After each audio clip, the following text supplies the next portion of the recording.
Hello, hello, everyone. Welcome. I'm going to call this our Bless Billions episode because, as you guys know, I am doing a series of interviews and conversations about how we can bless billions, how leaders are out there doing the give first approach and just really giving and following the principles of love and value and just staying true to their principles, and how whenever they do that, you can actually have prosperity too. And one of my new favorite people, William Goodwin, is here with us. We met a few weeks ago at another event. You guys should go to events. You meet great people at events. Mhm. We just found there was so much synergy with our values and different things that we're doing. And William's hosting a summit that he's going to tell us a little bit more about. But William is just really great at talking to leaders, helping them lead authentically, which we're going to talk about today. Mhm. Have you ever thought about what does the word authentic really mean, and what does it have in our lives? Or what effect does it have in our lives? That's what we're going to talk about today. And then William helps them guide them to uncovering their core values and aligning their lives to their deeper sense of purpose. So we're going to dive into all of that during our conversation here. Buckle up. Welcome, William. Thank you so much for coming for the interview. Michelle, thank you so much for having me. This is a wonderful experience that we get to be able to share with other people out in the audience, and hopefully the message that we have will be impactful and will transform lives and improve for the better. And we all want to have some sort of peace and joy in our lives and not be in the world trapped into resistance and areas that we don't like. I mean, we were meant to enjoy this night, not live painfully through it. So, again, thank you for this opportunity for having me on to Yeah. talk. Yes, And absolutely. yeah, Absolutely. And I know you talk a lot about, William, your mission is to just like get the stuff out of the way, move the things out of the way so that you can just really shine and have a beautiful, happy life. And with your leadership and authenticity, we're going to get into authenticity. mhm. But before we do that, I wanted to ask you why, and you have some really cool past experiences and interesting, obviously, we all do. Like, we have such Yeah. just you have an amazing story as well, but I don't know, share as much as you want to share, but I do want to Sure. ask you what makes you so passionate about this work? Why are you so interested in authenticity and core values and leadership? Like, what really keeps you going? Well, really, there's accumulation of lifetime experiences, being an entrepreneur, an engineer, and things like that. And it actually goes way back into my childhood. I always wanted to be a fighter pilot when I grew up, and then I lost that dream around right before college. I nearly cut my hand off with a lawnmower blade accidentally. And during that time, if you were damaged, you really want, the prime candidate to be able to do that. So, long story short, I lost my dream, and I had a lot of ambition and a lot of drive in me. And it's just, the way I'm built. I'm a type A type person. And I got lost along the way. So I got into business. I worked as an engineer for a while, as an acoustical engineer and as a design engineer. And I found that gratifying in the design part, but I didn't find it gratifying to me as far as my core, what I really wanted out of life. A job is great, and we all need it, and the experience is great because I get to learn a lot of things from it, especially in a large business. But at my core is I always wanted something different, something more, and I wanted to go out and build and create things in my life, and the best way to do that is through being an entrepreneur on it. And as an entrepreneur, and for people out there who've been one, we wear a lot of hats, we work a lot of ridiculous times, and sometimes we just don't get paid for what we do, and that's the risk. But the thing is, the great reward is you can build a business and you see the fruits of it. Well, during this journey, I got lost after going through multiple businesses. A lot of them failed, some of them successful, but I wasn't fulfilled. And eventually it led into nothing was ever good enough. I could never accomplish what I had hoped for. I sacrificed nearly 30 something years of my life and ended up becoming an alcoholic, and my liver failed and knocked my kidneys out. And by the grace of God, I've got 2 transplants not too long ago and a lot. And that changed my entire direction. Because when I was laying there on the deathbed, I was saying, why did I live this type of life? What was wrong? What happened? And I'm at this point. and what was that worth? And then more importantly, that it just landed on me, what did it cost? Not just me, but what it cost all the people around me that I loved, and the blessings I blocked from not receiving, and letting them allowed to be able to give a blessing. And so it put me on a mission, and there's a whole long story behind that and how God intervened. But at the end result, I became passionate about finding those who are lost in the weeds and they're unfulfilled. They don't know why it is that's causing them to get the same results over and over and over again. And it's just that needs to stop, because you matter, your life matters, and you bring light to this world. So it's important to me to reach those, to help those start to get them to understand, well, let's back up, because something's out of alignment first and foremost. And a lot of times we're not understanding what our true values are. We don't understand in our subconscious minds that the subconscious is making around 95% of your decisions. And so if you even want to try the same thing or do something different, we're not understanding that these decisions are being repetitive and they're cycling, and thus getting us the results that we see in front of us that we don't want. And we come to expect those results, actually, and our body becomes chemically dependent and expect that as well. And so we create this reciprocal cycle that's destructive. And I'm passionate to intervene and to stop that and interrupt it. And so I started the course, The Value of Values, and we'll discuss that a little bit later, to introduce people, let's stop. Okay, let's get grounded. Let's figure out what the true self is, not superficial, not adopted values, but what's inside deep. And then once we start understanding that, how do we align with what we're doing in life? So we were talking about authenticity. Well, authenticity is really a great place to start, because if we're not in alignment with our values, we're not going to be authentic. And so once we're not authentic, we can never get the results that we want, and our life can be fulfilled. So before you go on, William, I want to pause for a second about values, because I know sometimes, I mean, we use that word just in language. We use that in a lot of different ways. Mm-hmm. And I've read different books that are kind of defining it a little bit differently as well in terms of values and what they are. So that sounds like it's kind of your first step is figure out what the values are. Then you can be in alignment and put your life in alignment with that. So for you, I'm curious to hear, what are some of your core values? What does core values mean, and what are some of your core values? Okay. Right. I mean, I can rattle them off, and this is really the first test, because if you don't really know within the first 10 seconds, then there needs to be some exploration. But I'm authentic, passionate, confident, and leadership are my core values, and I stand for faith and freedom and joy in my life. So I know my values and I know what I stand for. Therefore, I'm in alignment where I want to go in my life.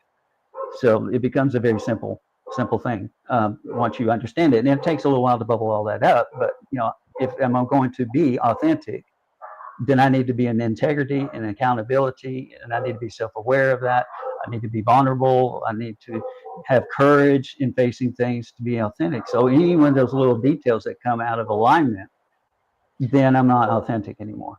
Yeah. And you mentioned, again, sorry, I'm stuck on values a little bit longer, but you mentioned with the values, no, absolutely. There's some, there's maybe values that we've gotten versus our real, I don't know what I want to say authentic, but that's not the right word. There's the values that we actually have and the values that we think we should have, maybe. But yeah, can you explain that a little bit more? Okay, well, what the core value is exactly what it is. It goes down deep into it. You're powerful, confidence, and anything of that nature, loving, compassionate. All those things are not world related. All right, those are actually words that are defining it. And world related surface value is I want money, I want relationship of this, or I want anything that the world teaches us that is surface level. Things of our value. Okay, money is a value, but it's not a core value. All right, money is a thing. So if you separate out things from emotional, then that's really the difference in between what we're talking about values and how we value words, and I tie our definitions to words too. It can be in integrity, out of integrity, or it can be authentic, not authentic. It can also be a value or not a real value on it. So if I don't know what a real value is, so, for example, I value my wife.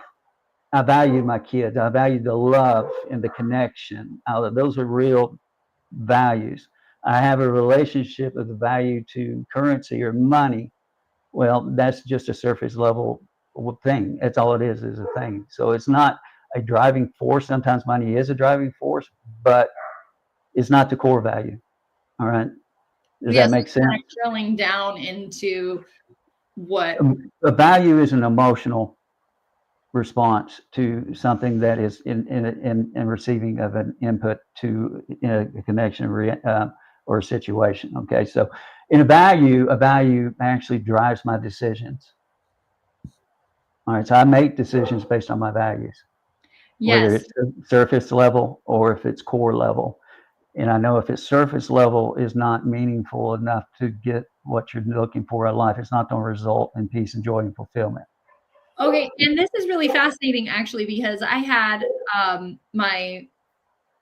we had a popcorn. I opened a popcorn business with my kids not too long ago, and I did it with a neighbor of mine, and we were both like gung ho into it, and we were both, communicating well and doing everything, but it was really a difficult partnership because I realized halfway, several months into it, I'm like, okay, I know what's going wrong. Our core values are different. And it's not that hers are bad or mine are bad. Right. They were so different, where I wanted to focus my energy, and the place that I was making my decisions from was totally different than what she was, where she was going and what she was making her decisions from. And then so every decision was just like so difficult because we didn't have as much common ground that we really needed. And so eventually I was like, yeah, I think maybe it's better. I was done. I mean, it was just fun for me. I mean, one of my core values is fun. I don't know if you can tell.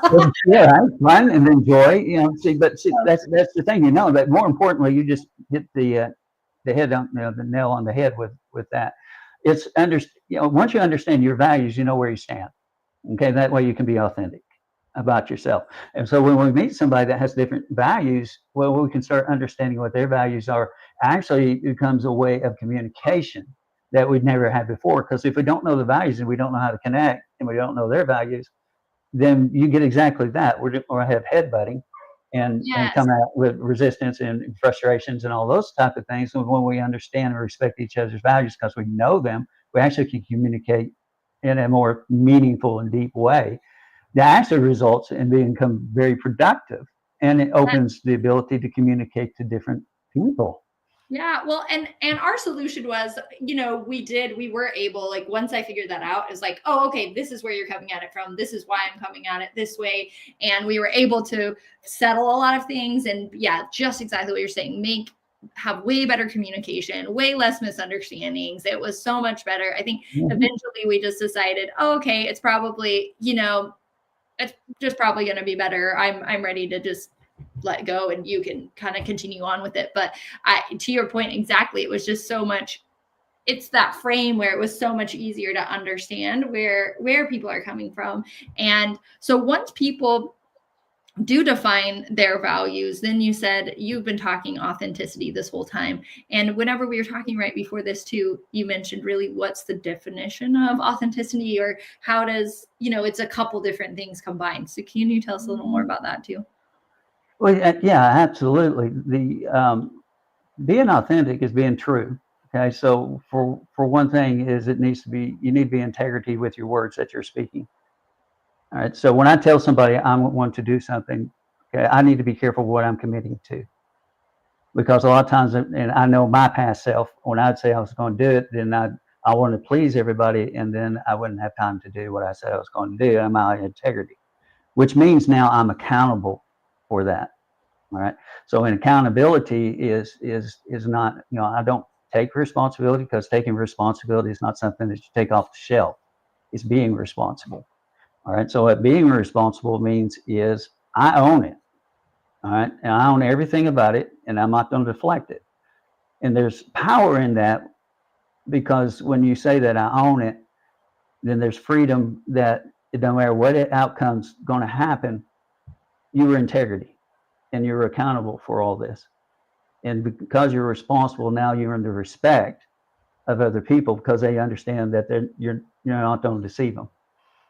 All right, so that all goes back into authenticity and being honest about it. Again, the owl type in means you're being genuine and you're being in clear communication.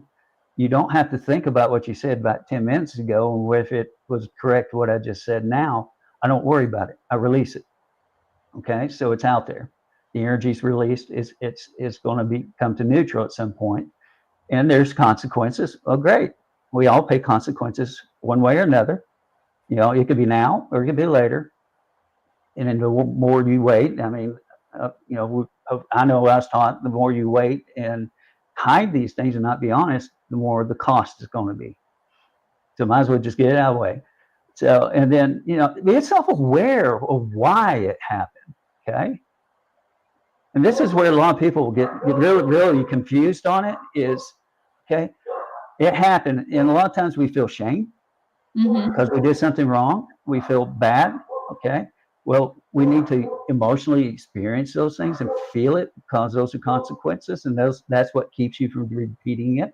You don't feel the consequences. Yeah. But understand why it happened. So be subjective and open to, okay, this happened. What's under the waterline that caused this to happen? Okay, it may be a lack of experience. You may not have been taught something that you didn't know and it happened. But don't reflect on it like take it super personally that it defines you. And this is where a lot of people get lost in it because it does not define you. It's an event. It happened. Why?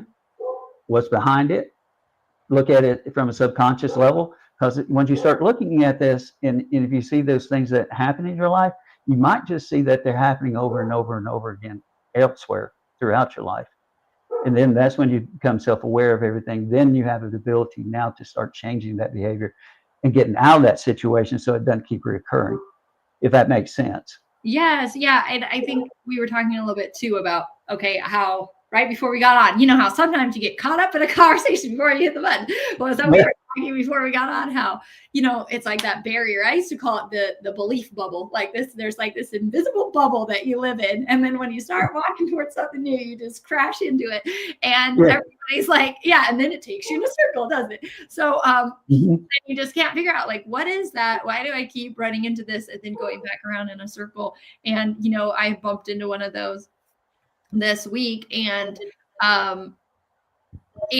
I think in those moments, yeah, you have the tendency to say, wow, yeah. Or like with my partner or whatever. Yeah. This tendency to say I'm wrong or you're wrong or I'm right or you're right. And instead of saying, okay, yeah, like what's going on? What can I learn from it? How can I kind of dig deeper into what's happening, what's going on in my subconscious, and actually we had those kind of discussions too. Okay, I get triggered by this and this is my response, right? And this is what, and she's like, so we're like responding to,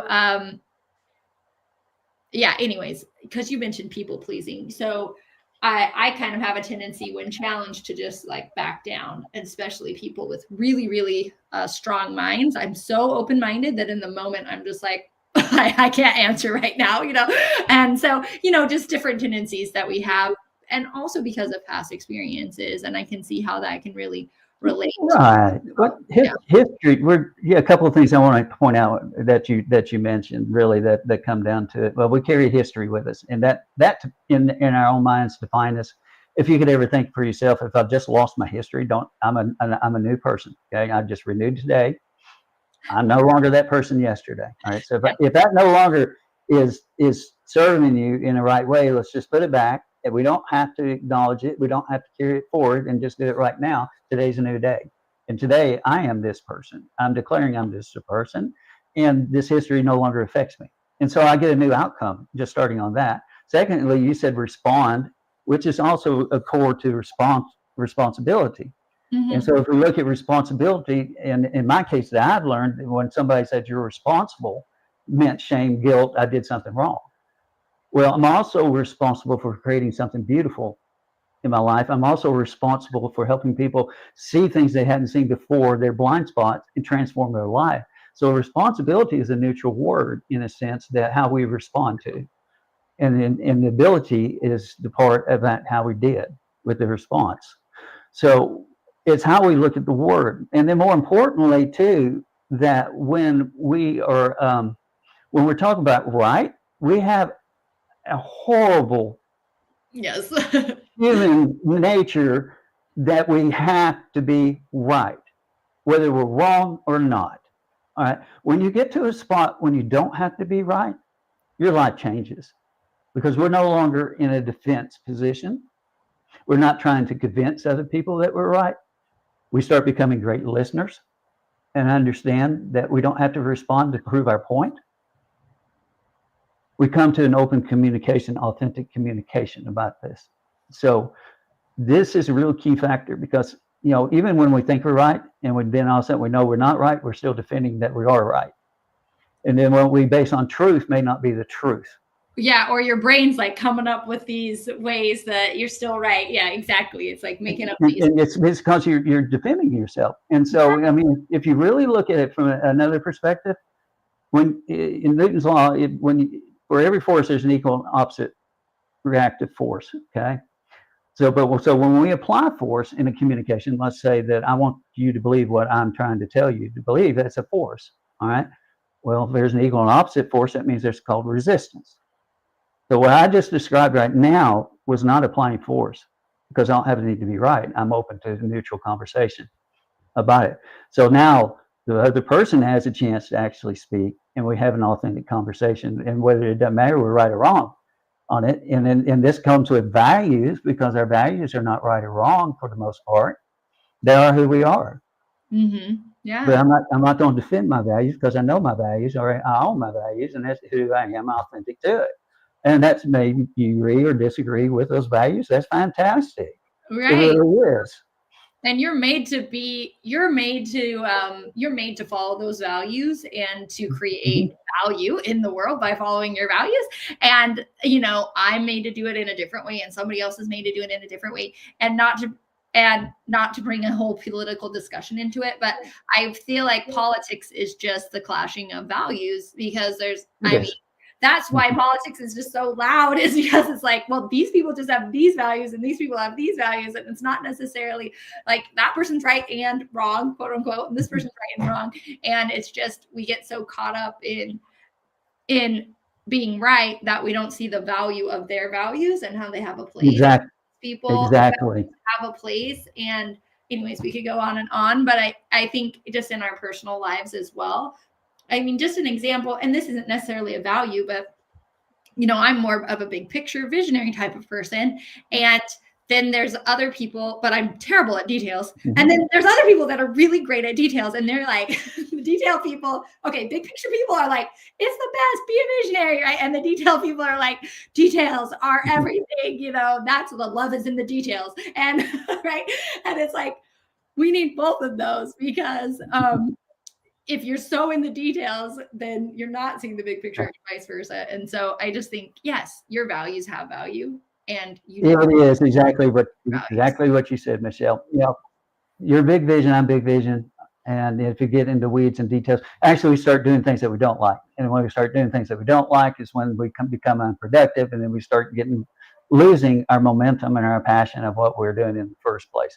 So that's another whole topic of finding your who in life who loves doing the details. So you can be in your vision and they can be in support of your vision. And we all need that. We're not meant to do this alone ever. And that's something else I learned the hard way is drop your pride. You don't know everything. None of us do. And acknowledge that we need to go find people to mentor us and help us see things that we can't see, and learn things that we don't know, and find people who do it better than we do, and forge a team. And this comes back to really your vision and what you're creating with the summit that you have coming up. So William has a Leading Beyond Limits summit that is coming up for leaders. And you mentioned this same concept of just really bringing a team together, essentially creating a community of leaders where we can help each other, Can you share with us more your Yeah, vision? oh, yeah, Exactly absolutely. what the summit's all about? Yeah, it is exactly what you just said, Michelle.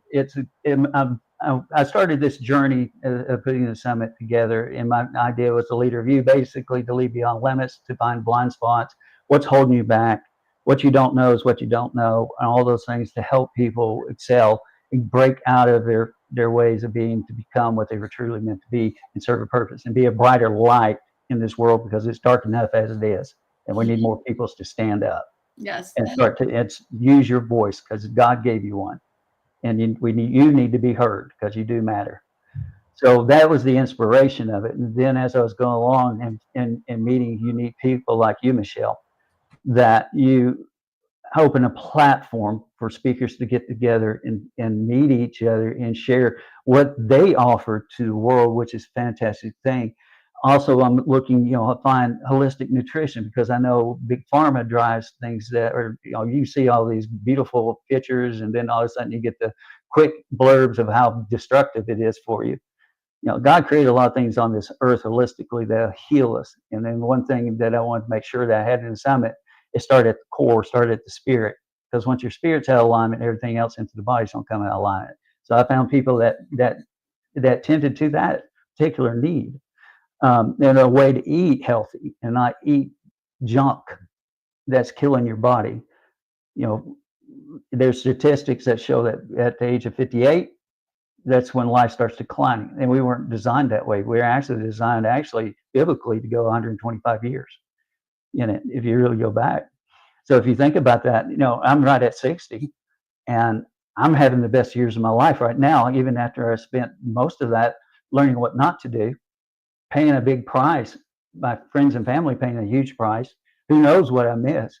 But accumulation of all those events points to today, right now, is why I'm here. Otherwise, I wouldn't be, because it matters that I'm out here talking to people to get them to wake up and listen. There's a better way that you can live.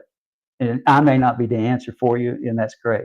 But I'm going to create a community of people that I can point to and say, look, I believe you need this person here. That would be a blessing to you and help you out. And so this is a quest of leadership. Yes, I'll have courses, and I have a course, Value of Values. I'll have an intimacy with time because there are two things in this world that we're granted and blessed with is time and connection. Everything else flows from that. Everything else is junior to that. Health, wealth, and relationships is junior to that because without time, there's none of that. And without connection, there's none of that. And so if you're not intimate in both ways with this, then we got everything below us that is out of whack. And we need to go back and find out what that is. So along this journey, this quest, I am searching for myself to become a better leader, because if I stop growing, then I can't be a blessing to you in continuation on it. So I'm growing at the same time and building a community of people I love and trust that we can walk together and serve each other and serve everybody, serve you. Yes. Yeah, I love that so much. You just went silent somehow. Hold on, we lost your sound somehow. But exactly, yes. I think we're just absolutely resonating with everything that you're saying. And here your mic isn't connected, it says so. But yes, I'm absolutely resonating with everything that you said. A coach of mine, I was talking to Chad, my good friend Chad Nenlin. He just said the other day the same concept that, he's like, whenever I'm talking to people, I'm serving them. And I just know in my mind that someone in my network is already there to help them and is meant to help them. And I'm just trying to figure out who it is. If it's me, then they can work with me. If it's somebody else, then I'm going to get them over to somebody else. And I just think it's such a giving, beautiful way to work your business, and what you're creating here in the summit is fantastic. So the summit is kind of around all of these topics of leadership, life, how to come back to your core, and also tell us again, what's the core of the summit? And everybody, it's absolutely free. You can click on this link we've got down here below to register and just Yes. come and reprogram your brain and your subconscious so that you can continue to just be the best version of yourself. So I know we've been about 30 minutes. I want to respect everyone's time, but what is there anything last words that you want to share before we go, William? Just come in with an open mind and listen to the summits. Go ahead and get a VIP. It's $29. That way, if you can't catch a particular section, you can go ahead and have it for a lifetime and come back to it and listen to it over and over again. Because a lot of these people have really tremendous values there and help you. They're diverse from all over to different places, even across the world. I have some people over in England and different countries that are part of this, but they bring value to the table. So please listen, put it in your libraries, just like a book. And that when it comes, you want to come look on a particular subject, you can pull that up and listen to it. So please join us, share it with a friend, get it out there. The summit's free just to listen to it as it comes. And it starts December 5th and it runs for 10 days. Fantastic. Well, thank you again for joining us, William. Everybody, I'm in the summit. I know some friends in the summit, and it's going to be a great time. So we'll see you guys there. Thank you. Bye-bye. Pleasure to meet you, all of you.